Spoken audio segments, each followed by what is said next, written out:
안녕하세요. 이스타파 추범기입니다. 오늘은 인공위성과 항공모함 등 군사와 관련한 이야기를 하려고 합니다. 최근 미, 중, 러 위성들이 잇따라 파괴되고 있고 영국은 우주사령부 창설을 한다고 합니다. 그리고 중공이 미국을 상대로 계속 해상 도발을 감행함에 따라 양국의 항모 전단 간 첫 대결 가능성까지 점쳐지고 있습니다. 먼저 첫 번째 소식입니다. 우주 강국인 미국, 중국, 러시아 위성들이 최근 한 달 사이에 연이어서 해체됐다고 합니다. 러시아 통신사 스푸트니크는 미 공군이 우주 추적 사이트인 스페이스트랙에 러시아 군용 위성 1기가 지난 1일 우주 궤도를 벗어나 태평양 상공에서 해체됐다는 사실을 공개했다고 지난 3일 보도했습니다. 이번에 해체된 러시아 군용 위성은 코스모스로 2018년 3월 우주 궤도에 진입해 작동한 지 만 3년째를 맞았습니다. 앞서 미 우주군 제18 우주통제 비행대는 공식 트위터를 통해서 중국 위성 윈하이가 지난달 18일 오후 7시 41분께 지구 궤도상에서 21개 파편으로 조각나서 산화했다고 밝혔습니다. 중국 위성이 21개 조각으로 부서진 이유는 명확하지 않습니다. 러시아 언론들은 이 위성이 운행 2년째로 사용연한이 많이 남은 데다 공격을 당했다면 21개 조각으로만 나눠지지 않을 것이라는 점에서 고장난 위성에서 떨어져 나온 쓰레기 등과 충돌했을 가능성을 제기하고 있습니다. 소식을 접한 중국 네티즌들은 자국 위성의 파괴보다는 미국이 위성의 조각난 개수까지 추적하고 있다는 사실에 더 놀라워하고 있다고 합니다. 윈하이 102는 중국 항텐과학기술그룹 소유의 과학탐사 및 실험 위성으로 알려졌는데요. 그룹 산하 상하이 항텐기술연구원이 제작해 지난 2019년 9월 CZ-ED 로켓에 탑재해서 주치한 위성 발사센터에서 발사됐습니다.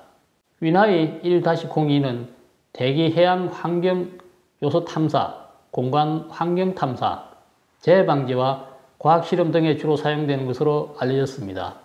윈하이 위성이 파괴되기 약 일주일 전인 지난달 10일 미국 해양기상청은 수명에 다하여 퇴역한 노아 17 위성이 16개 우주 폐기물로 부서져 흩어졌다고 밝힌 바 있습니다. 미 우주군 제18 우주 통제 비행대는 위성이 충돌로 해체된 징후는 발견되지 않았다고 밝혔습니다. 또 우주군과 기상청은 위성 잔해가 다른 우주 시설에 미칠 위험성은 없다고 했습니다. 그러나 더 자세한 내용은 제공하지 않고 있습니다.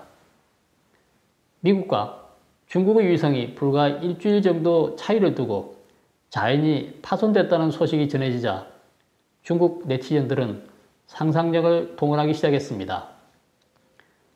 미국 위성은 이미 수명을 다했지만 중국 위성은 궤도에 진입한 지 2년밖에 안 됐다는 점에서 둘 사이에 어떤 연관성이 있는 것 아니냐는 추측이 무성하다고 합니다. 가설은 7, 8개 이른다고 합니다. 그중 네티즌들이 가장 많이 지지하고 있는 가설은 미국 위성이 폭발하면서 그 파편에 맞은 중국 위성이 부서졌다는 설이라고 합니다. 다른 가설은 미국 우주군이 레이저 같은 우주 공간용 신무기를 퇴역한 기상 위성을 상대로 실험했는데 거기서 흘러나온 파편이 떠돌아다니다가 중국 위성과 부딪혔다는 겁니다. 항공우주연구원에 따르면 우주 잔해는 주로 선진국들의 요격 실험 등에 의해 생겨난다고 합니다. 미국, 러시아, 중국, 인도 등은 위성 요격 무기를 실험하고 있는 것으로 알려져 있습니다. 그러나 가설들은 어느 것도 확인되지 않았습니다. 그러나 미국이 최근 우주군 창설을 하고 중국 공산당 역시 우주 역량 강화를 내세운 상황이어서 이번 일은 단순한 사건으로 봐서는 안 된다는 지적도 있습니다. 러시아 위성이 파손된 지난 1일 영국도 우주사령부 창설을 공식 발표했습니다. 영국 국방부는 지난해 11월 우주사령부 출범을 예고한 바 있었습니다.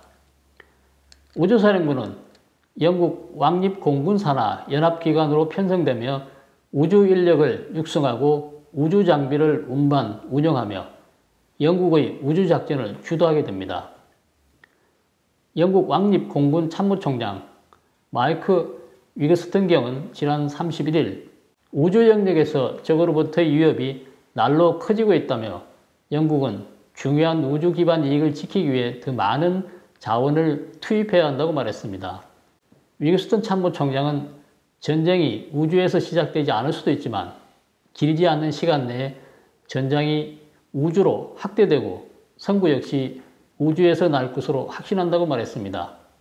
우주사령부라는 말이 공상과학처럼 들리지만 지난 22일 발표된 영국 국방부 국방전략 지휘문서에서 우주공간은 육해공 및 사이버 공간과 함께 중요한 영역으로 지정되어 있습니다. 우리나라는 언제쯤 우주군 창설을 할 수 있을까요? 다음 두 번째 소식입니다. 지난 4일 일본 방위성은 중공의 항공모함 랴오닝호와 5척의 호위함이 미야코 해협을 통과했다고 밝혔습니다.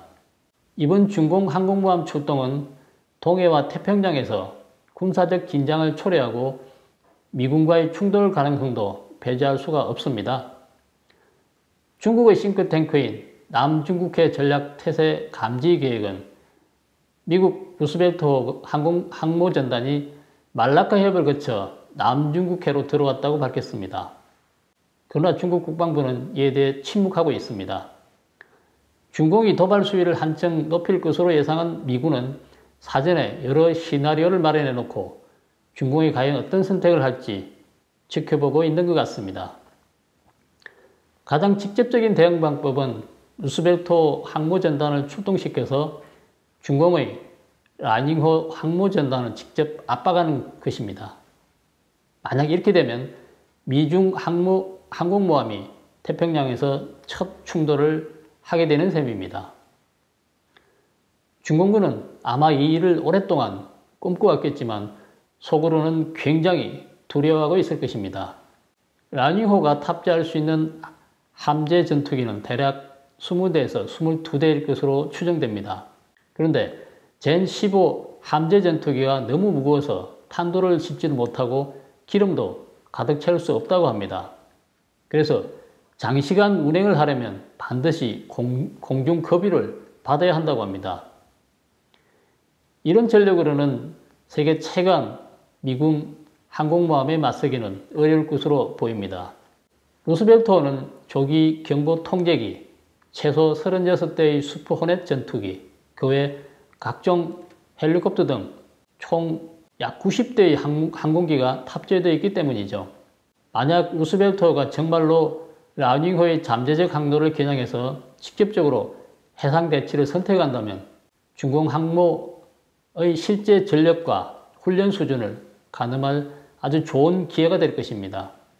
루스벨트호는 수백 킬로 떨어진 곳에서도 대량의 함재기를 띄울 수 있고 라닝호의 대응 능력과 기술 구사 방법 등을 자세하게 살펴볼 수 있을 것입니다.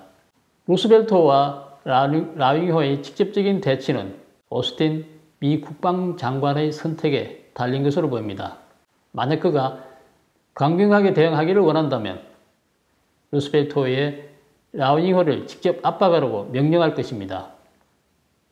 만약 그가 인도 태평양 사령부나 제7함대 지휘관에게 작전 권한을 부여한다면 더욱 그럴 가능성이 커지겠죠. 이 명령이 하달되면 라닝호 항모전단의 실제 조기 경보 범위, 젠15 탑재 수량, 비행기 한 대를 띄우는 데 걸리는 시간, 긴박감 속에서 제대로 이착륙할 수 있는지, 그리고 지휘관의 대응 능력, 전함과 잠수함의 협조, 대잠수함 능력 등 모든 것이 노출될 것으로 보입니다. 그렇기 때문에 중공이 전력 노출이 두렵지 않다면 예정대로 대만 동부를 우회해 곧장 필리핀 해로 내려가 괌까지 압박할 것입니다. 그러나 그 반대라면 아마도 바로 되돌아갈 것으로 추측됩니다. 라우닝호가 출동한 시간은 때마침 루스벨트호가 인도양에서 인도 해군과 같이 훈련하던 중이었습니다. 만약 미중 항공모함이 실제로 대치한다면 태평양에서의 미중 군사력을 가늠할 수 있는 기회이자 미군이 태평양에서 수십 년 만에 처음으로 맞이하게 되는 직접적인 도전이 될 것입니다. 라오닝호의 항로는 시진핑이 직접 명령한 것으로 보입니다. 현 전력상 미중 항공모함을 둘러싼 주도권은 여전히 미군에 있다고 봐야 할 것입니다. 바이든이 직접적인 충돌을 우려해서 주저할 경우 미 국방부가 나설 수도 있습니다. 만약에 미군 항공모함이 중공과의 대치를 선택을 하지 않는다면 어떤 전략을 구사할까요? 루스벨트 항모전단은 남중국해에서 난사군도까지 접근해 중공의 인공 군사기지를 공격할 태세를 갖출 수도 있을 것입니다.